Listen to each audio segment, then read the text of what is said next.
AI 해외 구매대행 아니면은 구매대행 부업 이런 얘기들 듣고 막상 시작은 했는데 정신 차려보니 어떤 상품이 잘 팔릴지도 모르겠고, 그래서 감으로 막 팔렸던 판매 데이터 참고해서 비슷한 상품들 5개씩 10개씩 20개씩 올리면서 헤매시는 분들 분명히 있을 거예요. 그리고 상품을 그렇게 올렸더니 상품 개수가 5,000개, 10,000개, 한 사업자에 채울 수 있는 상품 개수를 딱 맞추면서 사업자를 하나 더 내야 되는 건 아닌가? 그러면은 내가 사업자 한 10개, 20개까지도 만들어 볼까? 라고 생각하시는 분들도 분명히 있을 거고요. 특히 대량 등록, 반대량 등록이라는 전략으로 운영하시는 분들이 이런 부분들을 많이 느낄 건데요. 근데 상식적으로 생각해봐도 알짜배기 맛집 1개 운영하는 거랑 손님들이 적은 작은 식당 10개, 20개 운영하는 거랑 매출이 같다면은 여러분들은 어떤 매장을 운영하고 싶으세요? 저라면은 당연히 알짜배기 맛집 하나 운영할 것 같습니다. 그래서 마찬가지로 오늘은 사업자 1개로 어떻게 제가 높은 매출을 낼 수 있었는지에 대해서 좀 말씀을 드려보고자 합니다.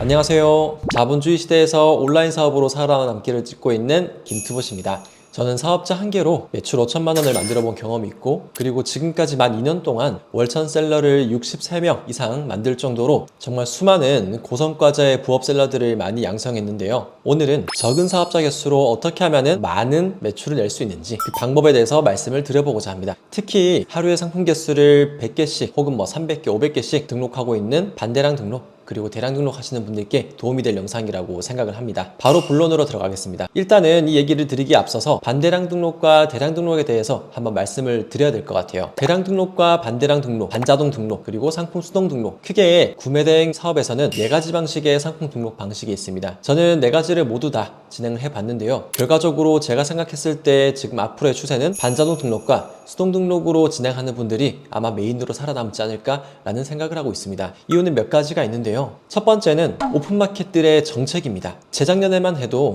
옥션과 지마켓에서 상품 등록 개수를 2,000개로 제한을 시켰습니다. 아마도 많은 셀러분들께서 오픈마켓 상품 등록하면서 차지하는 서버 비용이 꽤 크다고 생각이 되는데요. 앞으로도 이러한 기조는 제가 볼 때 이어질 것 같아요. 그러다 보니 상품 개수를 더욱더 적게 운영하는 방식, 혹은 같은 상품 개수로도 더 높은 매출을 운영하는 방식으로 사업을 운영해야 될 텐데, 대량 등록과 반대량 등록 방식은 좀 어떤 방식인가요? 어떤 상품이 잘 팔릴지 몰라서 일단 확률적으로 많은 상품들을 올리는 거죠. 그리고 만약 내가 테이블이라는 상품을 하나 판매를 했다면 그 테이블과 비슷한 상품을 50개씩, 100개씩 비슷한 구색을 여러 개 깔아가지고 상품을 등록하는 방식일 거예요. 애초에 잘 팔리는 상품을 하나 콕 찍어가지고 등록할 수 있다면은 그렇게 여러 개 올리면서 상품 개수를 무리하게 채울 필요는 없겠죠. 그래서 앞으로 상품 개수를 너무 무리하게 등록하고 있고 사업자 개수를 5개, 10개 그 이상씩 운영하려는 셀러분들은 이런 방식은 앞으로 좀 사양될 거라고 말씀을 드려보겠습니다. 두 번째로는 지식재산권 문제입니다.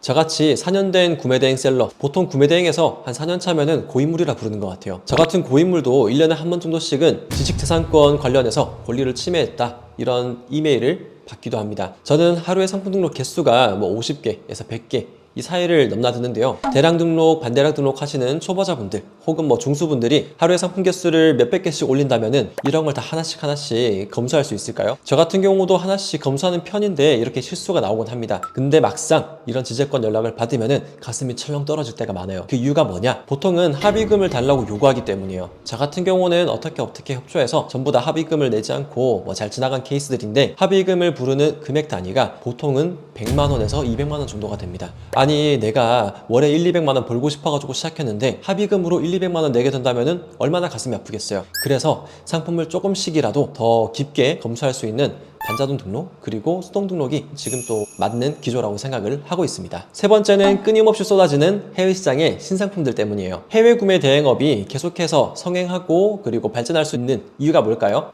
바로 국내에 없는 상품들이 해외에 계속해서 생산되기 때문입니다. 우리가 오늘 먹고 떠들고 자는 사이에도 외국의 브랜드 상품들 그리고 비브랜드 상품들, 공산품들은 끊임없이 신상품들이 쏟아지고 있어요. 우리 국내에 없는 상품들이 만들어지고 있다는 거죠. 그런 상품들을 내가 발굴해가지고 등록을 하고 판매를 해야 하는데 3년 전, 5년 전에 잘 팔리던 상품들, 그리고 지금은 사입시장으로 넘어가서 로켓크로스로 잘 팔리는, 해외 구매 대행으로 팔리지 않는 그런 상품들을 내가 마켓에 꽉꽉 채워서 등록시켜 놓으면 그게 실제로 판매로 이어질까요? 판매로 이어질 수는 있겠지만 유의미한 성과는 낼 수 없을 겁니다. 그렇기 때문에 더욱더 잘 팔리는 상품을 어떻게 찾는지에 집중을 하셔야 돼요. 그렇다면은 적은 사업자 개수로 고매출을 내는 전략은 어떤 게 과연 핵심일까요? 저는 콕 집어서 답 하나를 드리겠습니다. 그것은 가지치기를 하지 않는 거예요. 대부분의 초보셀러 분들이 이런 식으로 접근을 합니다. 가지치기 3개, 5개.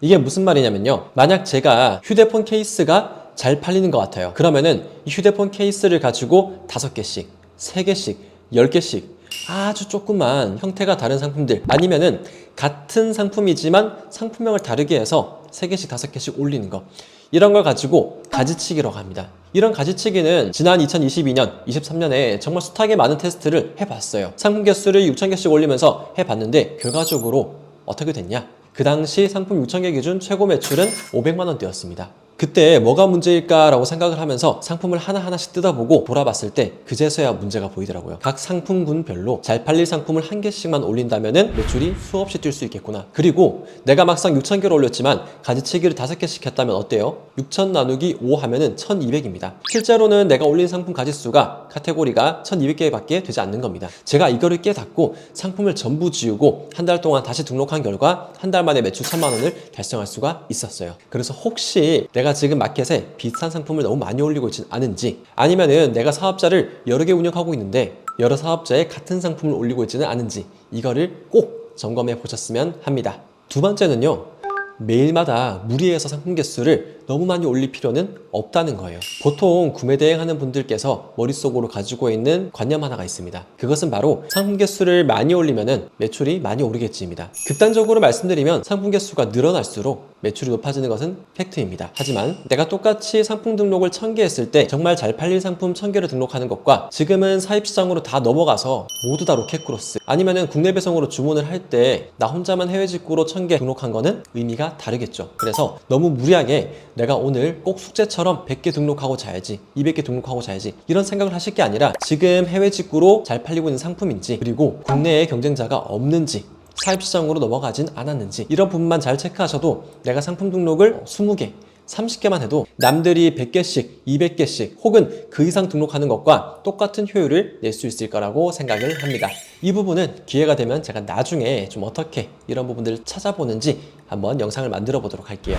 오늘은 제 블로그에 종종 사업자 한 개로 어떻게 이렇게 높은 매출을 내세요 하는 질문들이 올라왔던 거에 대해서 답을 드려보았습니다. 영상을 보는 구매대행 셀러분들 혹시 계시다면은 상품 개수에 너무 연연해 하지 말고 앞으로는 잘 팔릴 상품들만 잘 소싱해서 적은 개수의 사업자로도 높은 매출을 내는 셀링 활동을 하셨으면 합니다. 오늘 준비한 영상은 여기까지입니다. 저는 자본주의 시대의 온라인 사업으로 살아남기를 도전하고 있는 김투봇이었습니다. 감사합니다.